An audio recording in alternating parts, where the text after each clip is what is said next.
Okay, so we'll continue our discussion on trees and hopefully we'll be able to finish it today and start with priority uh, use. So we yesterday were looking at that I want to transmit some data and that data could be converted into a set of bits. Typically, we require log n bits to represent n numbers or n, let's say, different set of elements. And therefore, for let's say space and 26 letters, I require 5 bits, and that can be nicely represented using chunks of 5 bits, and therefore the encoding and decoding is kind of straightforward. How that is related to the tree, we said that it can be nicely encoded as a binary tree having zeros and ones, conventionally 0 on left hand side and 1 on right hand side, but either way is okay. And then each of the leaves, each of the 32 leaves rather, can represent a particular character, and the code corresponding to that character is decided by the links that you traverse from the root. And we also looked at that the encoding, that is given a character converting it into bit pattern, and the decoding, that is given a code finding out what the original message is, that can be done now easily with this. Right? So one question that towards the end we came up with is that uh, well, maybe we didn't really come up with the question, but that question will come up now. So it so happens that not all the characters are uh, having the same frequency when we use them inside a text. Right? Some characters are more often used. And this particular plot shows on x-axis different letters, E, T, A, O, I, N, etc. And y-axis shows the frequency in some form, how many times it appears, right? So the absolute frequency we are not so much concerned about. We are more concerned about the relative frequency amongst the different characters.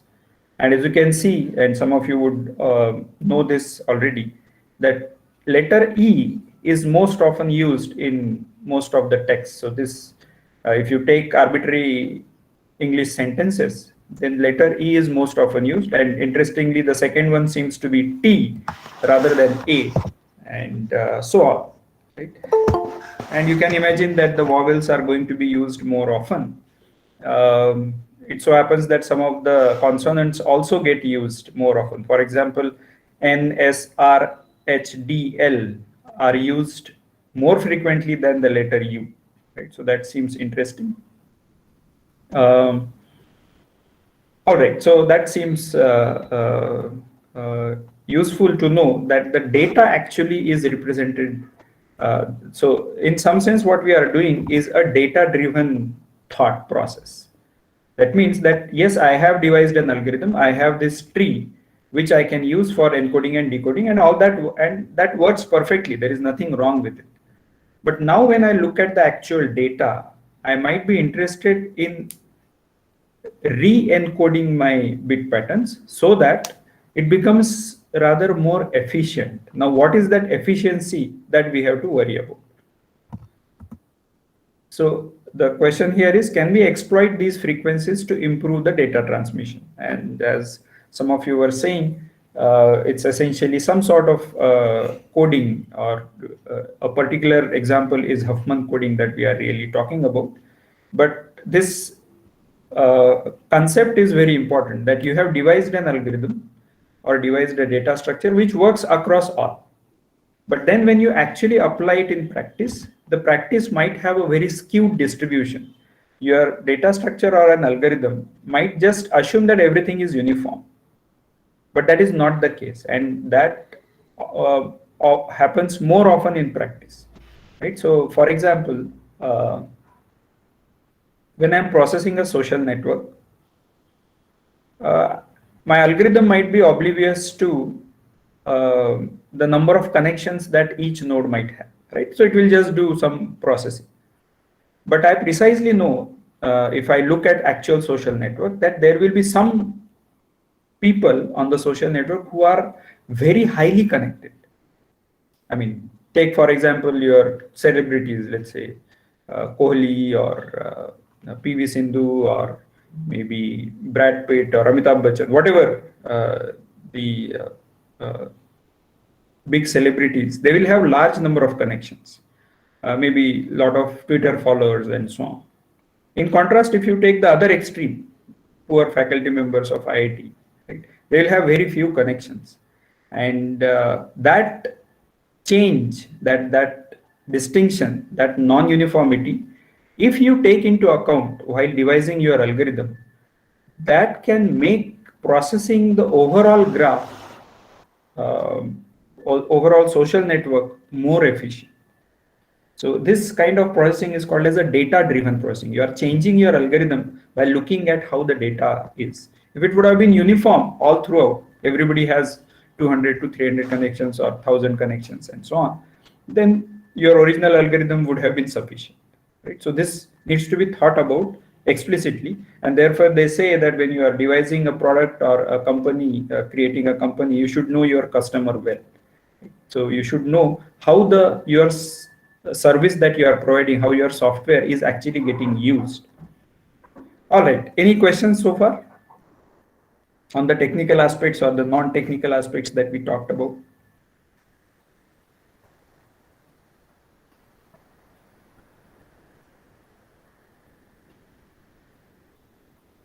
Okay, so if there are no questions, then you have to tell me how you will, what are the ideas such that I can take advantage of these frequencies,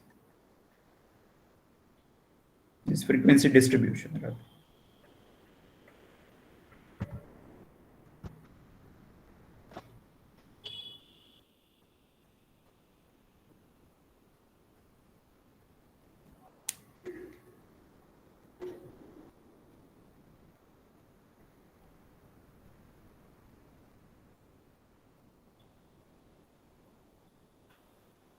Okay, Aniruddha says goal is to minimize expected code length, so more frequency letters get small length code words. Shania says use fewer bits to encode E and more to encode B. Right. So these ideas are on the correct lines, right? So we would like to have shorter codes for more frequently occurring letters, so that when you transmit, the overall code length of the text goes on reducing. In fact, you will see that there are books where people have, I mean, this becomes a challenge, but there are people who have written books which do not contain the letter E, right? So I think it's worth probably reading such books after your semester is over, after you have completed the PDS. Okay, so that is, so we'll follow this particular part. So letters like G, P, B, and others, which are not shown on this plot, those are going to occur very less frequently, and therefore we would like to encode those with probably more number of bits. Now, as soon as you reduce the number of bits required for E, it is imperative for you to increase the number of bits for GPB. Right? What that means is that in the uniform case, you are going to use log n bits, assuming that n is, let's say in this case, 32 or 27. But if you reduce the bits for E, that is, it becomes less than 5, then you are forced to increase the number of bits for something else. So let that something else be the lower frequency letter, and that will be helpful in the overall propagation, because the, I mean, in some sense, if you go to Shannon's information theoretic sense, then as you reduce the number of bits here, the number of bits is going to increase for the other one, and therefore the information remains the same in that sense. But the overall transmission time as well as the length, that is going to reduce because of the change in frequencies. So that is what is the advantage that we'll take. Okay, so the higher level, let's say, strategy that we are going to use here is to make the common case faster, right? So this you will encounter in multiple contexts, especially in the context of computer architecture.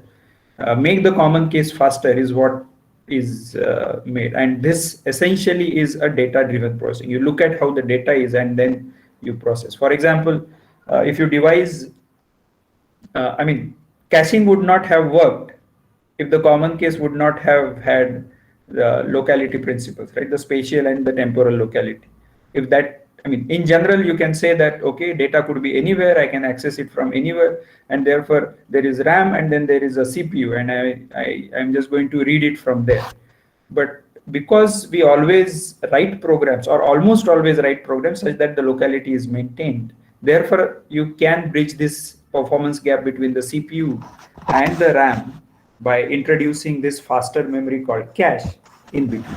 Right? Without locality, caches cannot work. So that is the issue. So in some sense, this is a data-driven process.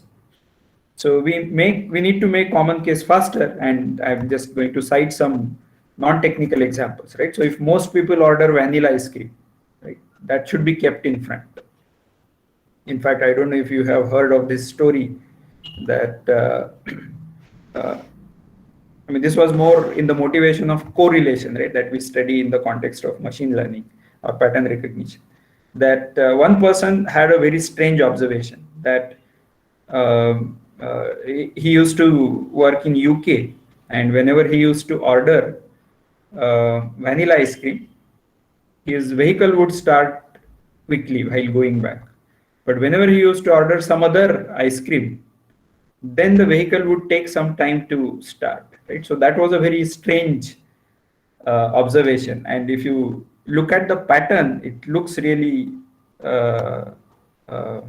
very awkward, or I mean, there should not be any relationship between an ice cream and the amount of time that a vehicle takes to start. But it so happens that when you analyze it, exactly the same thing happened, that because vanilla ice cream was more frequently ordered, the shopkeeper kept it in front, whereas the other flavors were kept inside, and therefore the person had to send somebody to get it from inside. And that took time, a little bit of time. And since he was probably from UK, where it might be very cold, the engine of the vehicle becomes cold by the time the person finishes the ice cream, or the person's children finish the ice cream, right? So this correlation is there, just that we didn't know the intermediate steps, right? So anyway, that's an aside, nothing related to PDS as such. Yeah, if only a few students buy fish in the mess in our physical world, when we used to be inside the hostels and the Himalaya mess, we should keep it at a separate counter rather than making everyone go through that particular counter, right? So this you must have seen in the messes also, with respect to the non-veg part. If most people who are coming to the department use bicycle, then bicycle parking should be prioritized rather than the two-wheeler parking. There might be just 20 two-wheelers, but there might be 100 bicycles. So we have to prioritize bicycle parking rather than the two-wheeler parking, right? Usually it is the opposite, right? And if most humans in the classroom stay in hostels, the classes should be held in the hostels, right? So rather than in maybe in the department, right? So one person comes from the staff quarters, and there are probably 100 students who are coming from the hostels, right? So therefore the classroom should, so this is what is meant by data driven, or making the common case faster processing. Okay, anybody has any thoughts on that, on these non-technical parts? Anybody wants to share any other idea?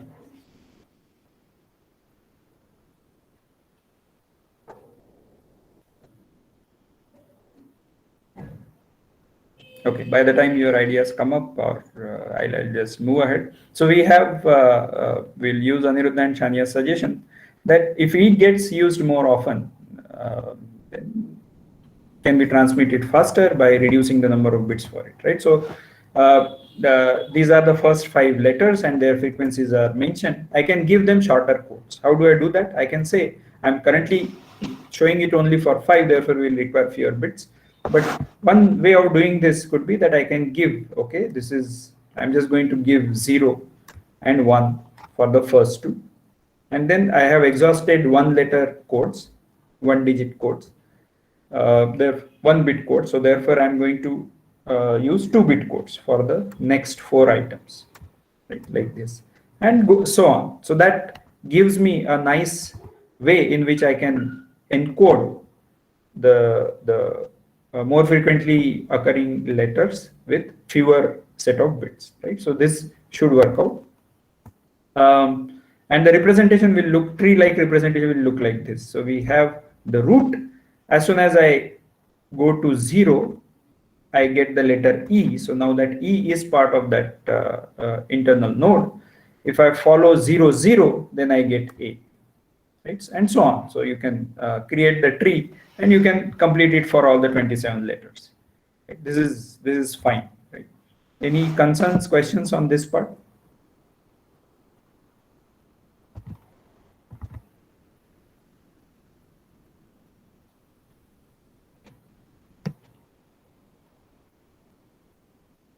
Okay, maybe some of you already are aware of this, but I need to go through it for the benefit of everybody, since not everybody might be aware of Huffman codes.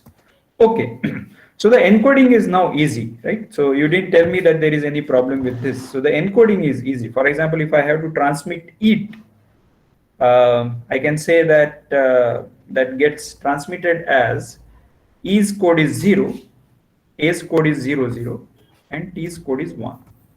Right? So I can just obtain it from the this particular tree, or even I can encode it from the table and do the encoding of a given sequence of letters. Right? So this seems to be okay. Does anybody see any problem with decoding?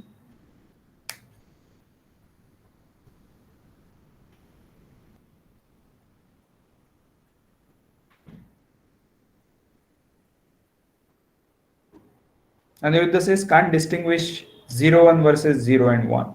Okay. AET also is same. Anish is saying. Okay. Someone says we cannot know the length a character takes. So there is, this code is not unambiguous, right? So whatever Aniruddha, Anish and Salman are suggesting, the same binary code might mean multiple messages. Right? So similar to our infix expression, right? So unless you encode the precedence, you can interpret it in different ways. Similarly here, I can say that this is same as double zeros followed by single zero followed by 1, which means that this will become AET. Alternatively, I can say that this is A followed by O, right? 0, 0 followed by 0, 1. And therefore, we can have arbitrary decoding done of this, right? So that becomes a challenge in this, right? So our simple idea of giving the smallest codes to the most frequently occurring code, that doesn't seem to be good, right? In some sense, we need to know, as Salman is suggesting, the boundaries of where the characters exist. This problem didn't occur earlier because every character had exactly fixed number of bits, right? So we said that 5 bits is for one character, log n, that's it. Now, since they are having different sizes of the codes, this problem is occurring. I hope the problem is clear with you.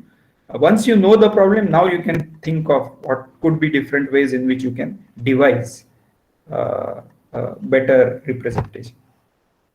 Any thoughts?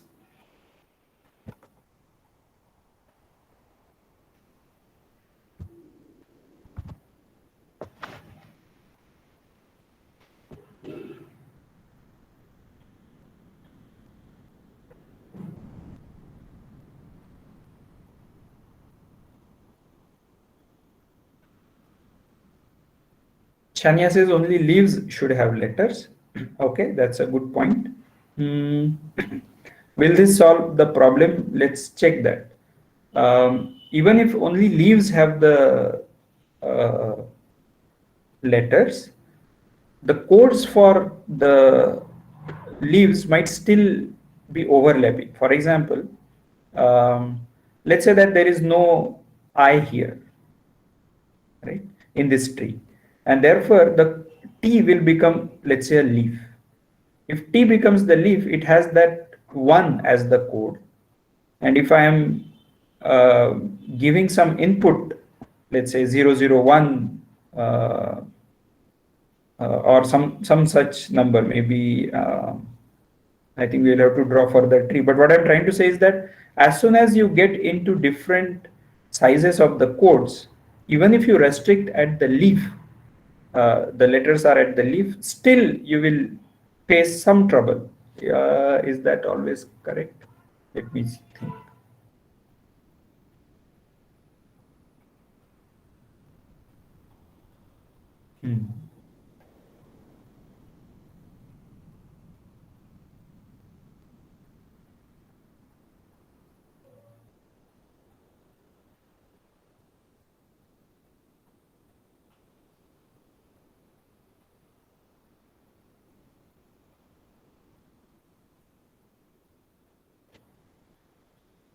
Yeah, I'm not able to construct an example.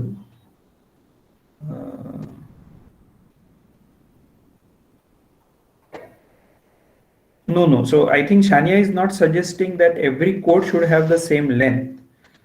You can build a tree such that, for example, as I was mentioning, T could be the leaf, right? So there is no I, let's say, suppose for the sake of exposition. So A, O, and T. So where A and O have 2-bit codes, whereas T has 1-bit code, right? So that could be one possibility. So of course, at the place of T, you will put probably E. But will that make sure that there is no...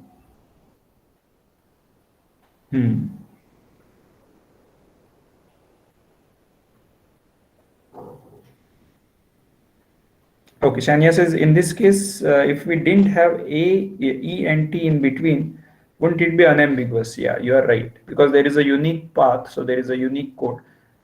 Yeah, for one letter, it is definitely unique. I'm just trying to see if, because of the different code lengths, whether it continues to remain unambiguous to decode.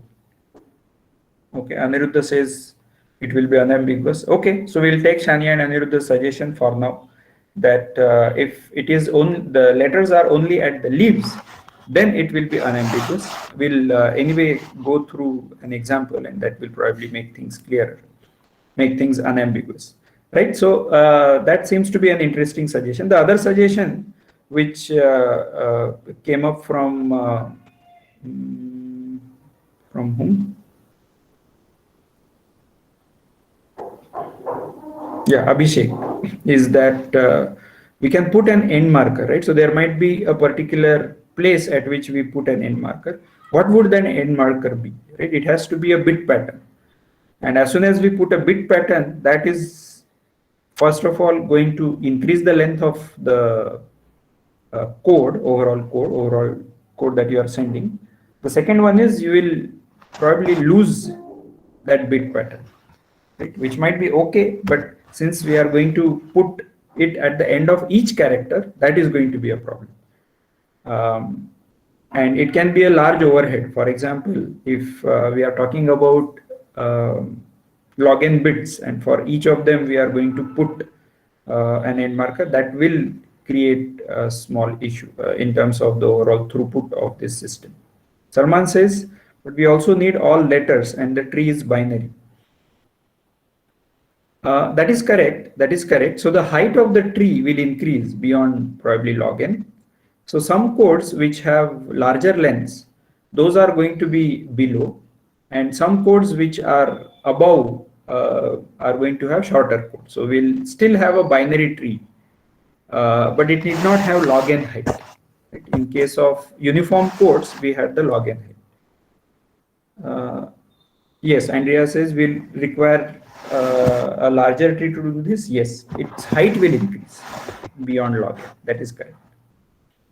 And that is the purpose, right? So when we said that we are going to reduce the number of codes, the size of the code for more frequently occurring letters, that is going to in turn increase the number of bits for some other letters which are less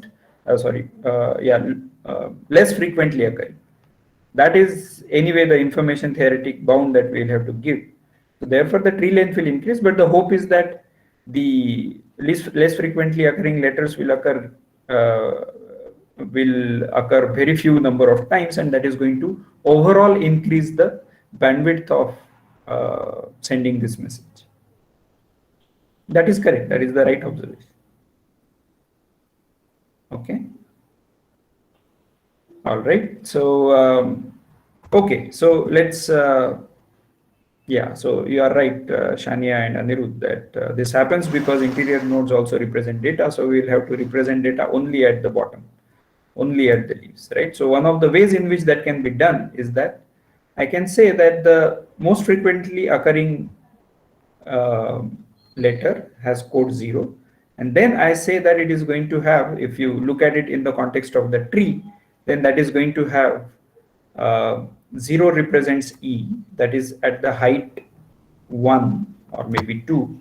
And then the height goes on increasing for the other letters as and when, as you sort them based on the frequency of occurrence. Right?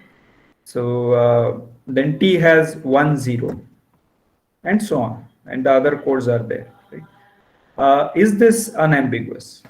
Anybody wants to confirm that? Is this unambiguous?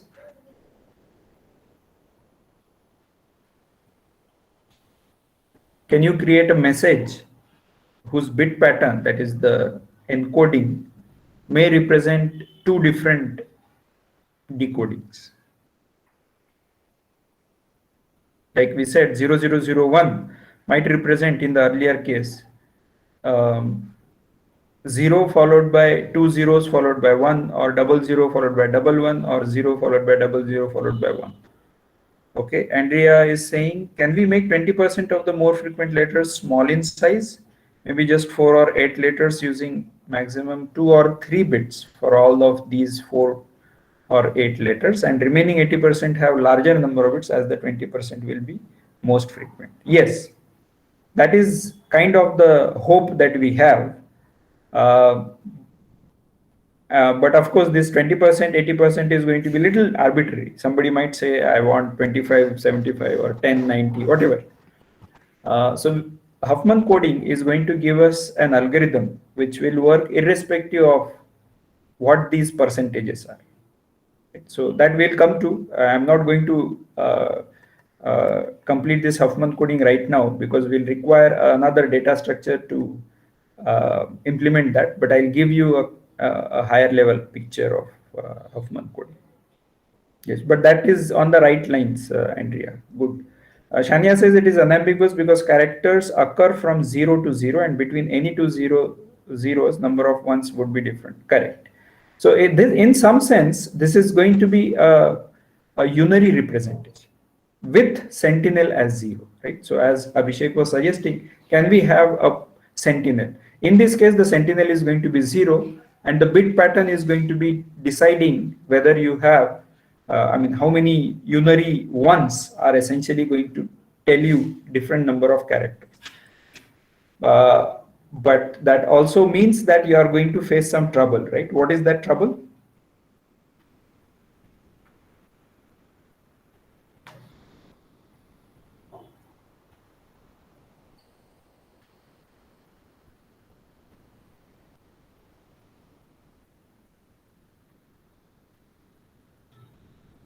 Okay, the trouble is that the code length is going to increase linearly in terms of the number of characters that you are representing.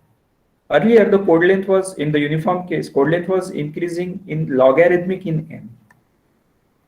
If you go from 32 to 64 characters, you just require one additional bit. Whereas in this case, if you go from 32 to 64, you'll have to increase it by close to 31 or 32 bits. Right? So that, because this is a unary representation that we are talking about. And if you notice, we have not really used some of the numbers. For example, we have not used 0, 1, or there are 7 other 3-letter codes apart from 110, which we have not used. Why? Because we want this distinction across these codes. And this is what the problem is, that is there an encoding of the given characters such that you are able to make use of the intermediate, other smaller length codes and still keep it unambiguous, right? So that is the question which Huffman came up with. And so this is another code which I might want to show, that I'm not representing E with a single code, single digit. I'm representing it using 2 letters, right? But now I am making use of 3 such codes. And with 3 bit codes, I'm going to represent 2 letters. And I can, of course, represent a few more letters. And now the tree becomes a little shorter in terms of height. And that indicates that maybe the code length doesn't become too large, right? I can, but more importantly, I have everything to be distinguished, unambiguous codes, that is one, and the code length has also reduced. Just that I have not represented E with a single digit. But maybe it is okay. I'll have to see. Which code works better, that has to be seen given a set of benchmark texts. You are going to encode those and see how the lengths are, right? So that is going to give you the final picture. But in this case, the hope is that code 3 is going to have better transmission rate, right? How do we come up with this code is going to be essentially Huffman coding, which we'll study. I'll give you a high level idea, but I think we are going to do it a little later. Any questions so far on this?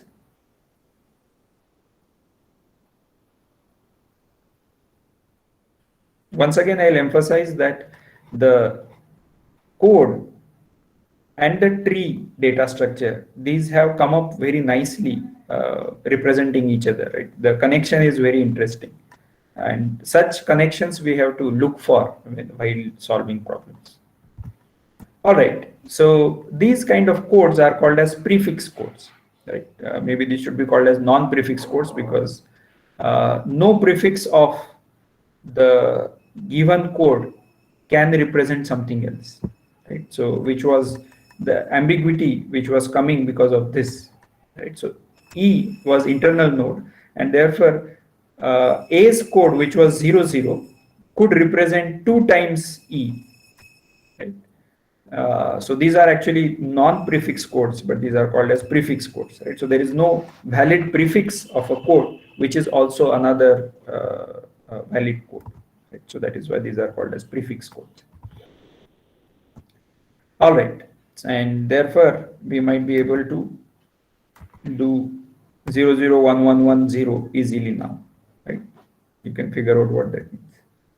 Okay, so such codes were invented by Huffman, prefix codes, as a term paper at MIT during his PhD days. And one interesting aspect of Huffman is that he had the habit of keeping poisonous snakes aspects, right? So there are all kinds of people in academia, right? And different people have different eccentricities. Huffman had this, right?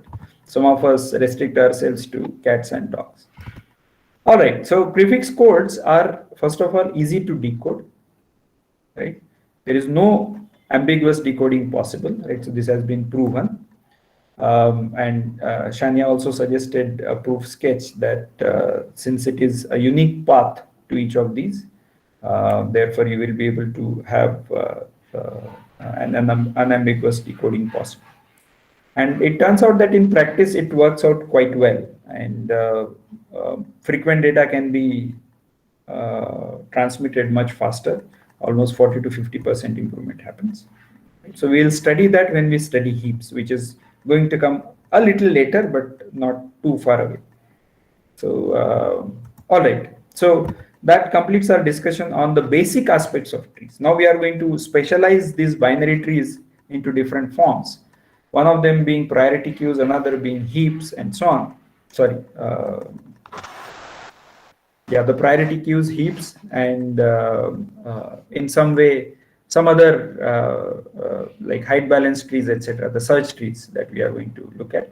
So our goal in this discussion was to apply tree data structure to some applications. We didn't look at too many applications, but we have looked at, for example, expression trees and the evaluation of conversion of postfix to expression trees. Then we constructed trees in C++ and performed operations on them. Then we also performed traversals, and we also analyzed complexity of different operations. Right? Any questions before we start the next topic?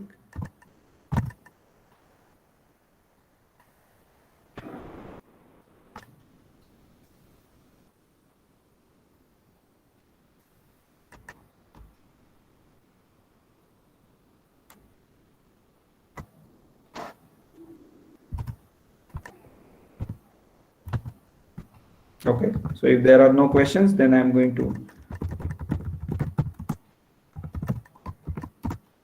start with dictionaries. Right, so dictionaries, we are going to study two data structures. These are together called as dictionaries. Let me share the screen.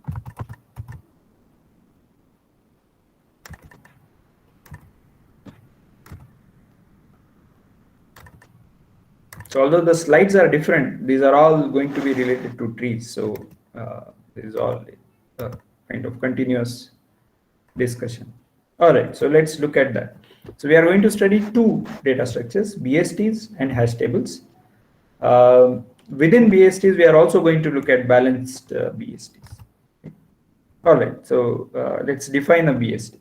A BST, first of all, is a binary tree. So essentially, so far, whatever we have seen as binary trees, there was no ordering amongst the elements. Now we are going to order the elements. Why? Because that makes our searching faster.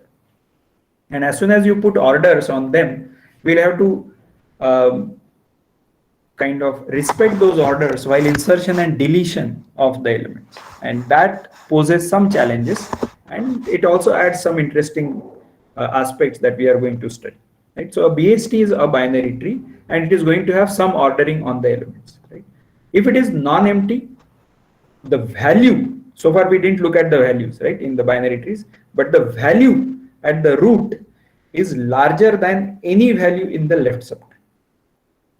Correct? And then the value at the root is smaller than any value in the right subtree. Right? So this is our definition of a BST. Anybody has any questions on this?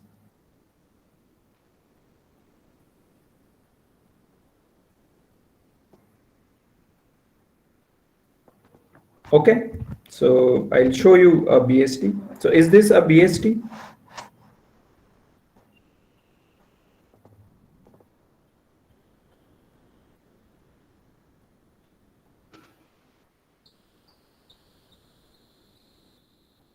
Okay, Murari says no, Andrea says yes, Rishabh says no, Saisharan yes, Shania no, Abhishek yes, Manichandra no, Aniruddha no, Mayank no. Okay. Salman no. Okay. Kaustubh no. Okay. Shania says 3 smaller than 4 and 5. Okay. Aniruddha says node with 3 violates property. Manichandra says yes. It's a BST. Okay. So both of you are correct, right? The reason being that the definition that I have given is satisfied by this example, right? So what I have written is, if it is non-empty, the value at the root is larger than any value in the left subtree, which is correct, right? 6 is larger than 1, 2, 3, 4, 5, and the value at the root is smaller than any value in the right subtree. So 6 is smaller than it. That is also correct, right? Which means that this tree satisfies the definition. But some of you are saying that it is not satisfied by this 3, 4, 5, right?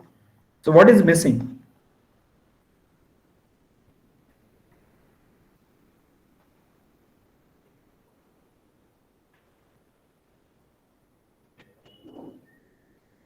Okay, Aniruddha says subtrees are not BSTs. Ani says all children should also be BSTs. Shania says recursive definition, right? So that is correct, and that is an important important part of the recursive definition, that the left and the right subtrees are also BSTs.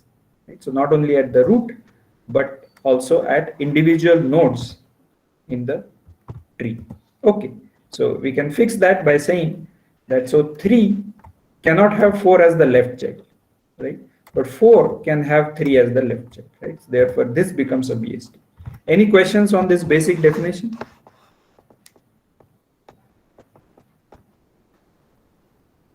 So now you can see that there is an ordering amongst the elements, and that gives you some way of searching faster. For example, if I reach 6, right, that is the root, and I'm looking for the value 5, I precisely know that it cannot be in the right subtree. It has to be in the left subtree. If I'm looking for value 10, it cannot be in the left subtree, right? So this gives us some leeway, some way of making our searches faster. Right? So that is what we are going to study. Okay, good. So there is a small assumption that we are making here that all values are unique.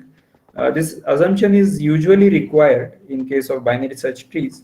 Otherwise, the complexity bounds can change. For example, if I have to, let's say, delete an element, right? So let's say that there are multiple occurrences of 6. Now, where all can 6 appear? 6 can appear, let's say, at the root in this case, and then it can also appear maybe on the right subtree. In that case, you cannot, you will have to remove all those occurrences. So therefore, the deletion complexity will become order n. Right? So therefore, we are going to continue with this assumption throughout this discussion that the values are going to be unique. There are other ways in which this can be modeled when the values are not unique, that the nodes, when they are containing values, you can also add a multiplicity factor, how many times those are occurring. And when you delete those, you just reduce that counter. When you insert that, you can increase that counter and so on. Right? So that could be another way in which that can be taken care of to maintain the complexity.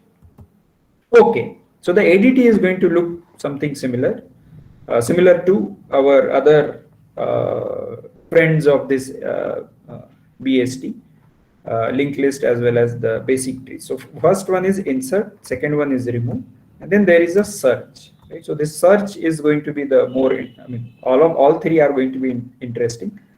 So insertion of a particular element, which returns a pointer to that node, and removal is going to delete that element as well as remove that node. Searching for an element returns pointer to that node. And then there are two specialized versions of search, which is finding the minimum value and the maximum value. As soon as we have ordered the elements, that means that the elements are such that they can be ordered. For example, even if you take the names of all the students, let's say Sai Charan, Abhishek, Murari, Zita, etc. Right? So all of these names can be ordered based on the ASCII values. However, if I say that I'm talking about, I don't know, maybe colors or something, colors can also be ordered based on their first names, but in general, the colors, there is no real ordering. Right? In contrast, the shades of gray will have an order. Right? So I'm just giving an example where BST might not make a sense. So unless you put them into some ordering, right? Explicit ordering. For example, students in general cannot be ordered, but when you put them into roll numbers or put them into height order or weight order, whatever, that is going to be able to allow you to put students in a particular order. All right. So this find min and find max are then going to be possible as soon as you can construct a BST out of it. And you can see that find min is going to return some element which is going to be somewhere towards the left hand side bottom of the tree, whereas find max is going to return some element which is going to be on the right hand side bottom of the tree. Right? But you have to be a little careful, because not all, we didn't say that all the nodes will have exactly 2 children except the leaves and so on. Right? So that we have to be careful about. Okay. So let's first define the search rather than the insert. We'll come to insert a little later. So when I am searching for, oops, suddenly the code is coming. Okay, let me first talk about search. So like we said, when I'm searching for, let's say, a value 6, I can just get it at the root and I return the pointer to that. When I'm searching for, let's say 4, I know that it occurs on the left hand side, so I traverse it. I reach 2. At this stage, I say that I'm searching for 4, so it should be on the right hand side of 2. I reach here and then I can return the no. If I'm searching for 10, I come here, it's not the case, it's larger than 6, so I go to the right subtree. It is larger than 8, so I go to the right subtree, which is null. I don't find it, and at that time I can return that 10 is not present in the tree without even touching any of these. Right, so that is one very interesting aspect of binary search trees. Essentially, you can see some connection with the binary search here, and that's the reason binary, I mean, not that's the reason, but since it's a binary tree and you can do search like this, it becomes a binary search tree. Right, so we did not touch any of the left subtree while searching for element 10, and you can in fact think about extending this argument such that you are able to always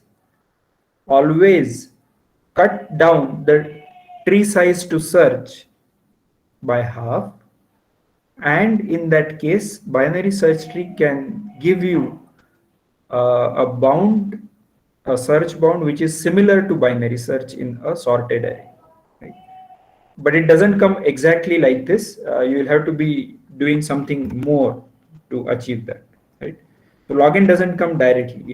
There has to be something more which you need to do, which you can think about. Okay, so the code corresponding to that is going to look like this. Let's look at the outer search function where I'm looking for a particular data item, which I'm going to then search it recursively using this second search, where I'm going to pass root as the parameter, which returns a Boolean value. If it is present, I just say present, otherwise I say that the data is not present, right? So that is our outer call of search. The inner call of search is going to be looking for a data starting from this particular node RR. If it is null, then I know that the element is not present and I have reached this stage. That means I have still been searching, and therefore I can return false, right? Like what happened while searching for 10, or it can happen while searching for 0 also, right? So I come to 6, I come to 2, I come to 1, and then I say that the left subtree is 0, null, and therefore 0 is not present. So I can return false. If the value is same and this check RR equals null must happen before this check, because we are dereferencing RR here. If that is the case, I return true, right? So these are the two base cases, and then there are two recursive cases which are here, whether to go to the left or go to the right subtree. So if the data is smaller, the key that you are searching for is smaller than the value at the root of this subtree, then I should go to the left, and therefore I return whatever is returned by the recursive search for the same data item with RR arrow left. This is what will happen while searching for 0. Otherwise, I return search of data RR arrow right, which is what will happen for a value like 10. Right. Any questions on this code?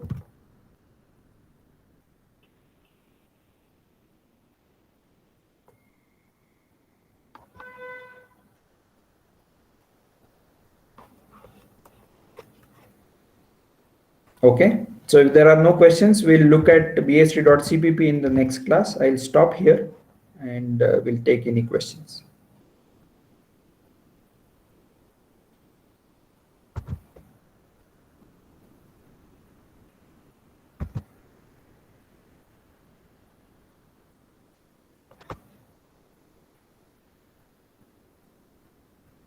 Okay, looks like there are no questions today. Interesting.